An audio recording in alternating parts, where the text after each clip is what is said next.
Evangelho de Marcos, capítulo 4, do versículo 35 ao versículo 41. Determinado dia, certo dia, no final de tarde, né, de acordo com o próprio evangelista Marcos, Jesus ele disse aos discípulos para que eles fossem do outro lado do lago, para que eles atravessassem o lago do outro lado. Esse lago é o lago Genezaré, também chamado de Mar da Galileia, né? Daí eles deixaram quem estava às margens, com quem eles estavam conversando, com quem eles estavam dialogando, né? O povo, de uma certa forma, e foram num barco com Jesus, nesse momento. Outros barcos foram atrás. Algumas outras pessoas viram Jesus entrando no barco, viram os discípulos entrando no barco e, como Jesus estava popular naquela hora, né, naquele tempo, eles queriam seguir Jesus, seguir os discípulos para saber onde eles estavam indo, né, e foram atrás. O Evangelho não fala o que aconteceu com esses que foram atrás, que pegaram seus barcos e foram atrás juntamente com esse barco onde Jesus e os apóstolos, os discípulos estavam. O texto não fala nada, mas em relação a Jesus e os discípulos no barco, aconteceu que eles devem ter se afastado da praia, das margens, e o que acontece é que aí você tem um momento em que o tempo virou. O tempo virou, começou a bater um vento forte, que começou a levantar ondas altas, ondas essas que batiam com força no barco, e a água começou a invadir a embarcação, né? Então imagina o susto, aquele vento forte. A gente aqui em São Paulo, a gente está começando a ficar especialista em vento forte. E aquele vento forte batendo no barco e as ondas se levantando e batendo juntamente na embarcação e a água entrando e todo mundo assustado. Bom, a gente vai se afogar aqui, a gente vai morrer, né? Jesus, ele dormia enquanto isso. Na parte de trás, né, ele colocou um travesseirinho lá, deitou, dormiu, pegou no sono. Eu acho que Deus nessas horas ele não fica preocupado, nem se desespera, porque ele é Deus, então quem se desespera somos nós, né? Obviamente. E os discípulos foram e chegaram nele, acordaram ele e falaram: mestre, escuta, nós vamos morrer. O senhor está preocupado? O barco está balançando para lá e para cá, entrando água no barco, essa ventania que vai e que vem. Não é possível que o senhor consegue dormir. Jesus se levantou, diz o texto, e aí ele falou duro com o vento, né? Chegou e falou duro com o vento e disse ao lago: fique quieto. Você imaginou?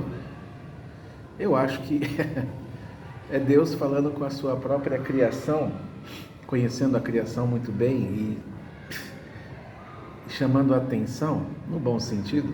A criação não fez nada de errado, o mar não está errado, o mar está agitado, o vento bateu, isso é natural. Mas aí Deus, Jesus, que também é Deus, na força do seu poder, olha para o lago, olha para aquele vento, para aquelas ondas e fala: fica quieto. E o vento parou. E a onda abaixou. Tudo ficou calmo, diz Marcos, aqui no capítulo 4. Bom, aí ele virou para os discípulos e perguntou: por que vocês estão tão medrosos assim? Que devia estar todo mundo que nem vara verde, né? Tremendo para lá e para cá com aquele medo de entrar água no barco e eles afundarem. Jesus perguntou: onde é que está a fé de vocês? Onde é que está a fé de vocês? Andando juntos nós aqui, vocês estão vendo tantas coisas, é verdade que ainda não está num período longo do ministério, mas vocês estão comigo. Eu já me apresentei.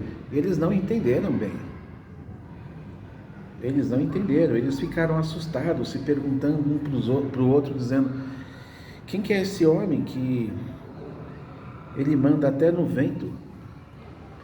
Quem que é esse homem que manda nas ondas? Ele manda na natureza. Como é possível? Pois é.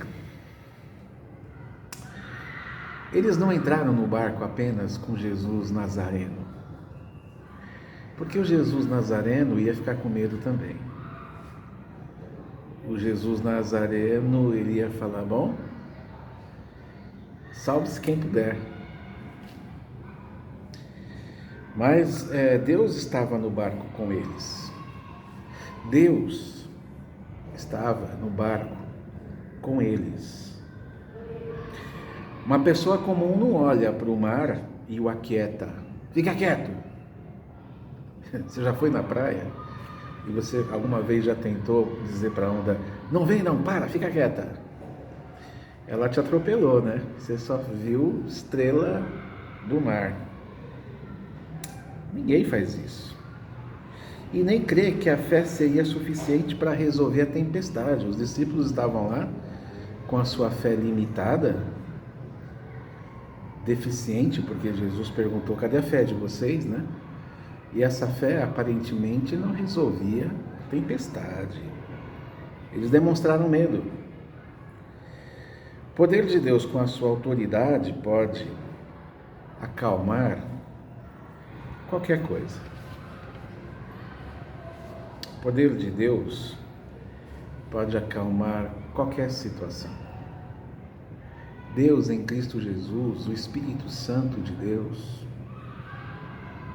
esse Deus pode acalmar qualquer pessoa, qualquer situação. E sabe de uma coisa? A maior tempestade está na nossa mente. A maior tempestade está no nosso coração. Porque o nosso coração e a nossa mente se agitam de tal forma que só Deus mesmo para acalmar. O mar não é nada. Agora, a nossa mente e o nosso coração, se não for a Deus, se não for ao Espírito, ninguém acalma. E aí me faz lembrar Salmo 46, aquietai-vos e sabei que eu sou Deus, serei exaltado entre as nações, serei exaltado por toda a terra. Ora vem Jesus Nazareno, Filho de Deus, que acalma a tempestade, que acalma a onda, que faz o mar e o lago, que é o mesmo, se aquietarem, mas que sobretudo consegue aquietar a minha mente e a sua mente, aquietar o meu coração e o seu coração. Esse sim é quem a gente conhece e é nesse que a gente confia, né? É isso aí. Que Deus nos abençoe. Deus te abençoe. Um abraço para você.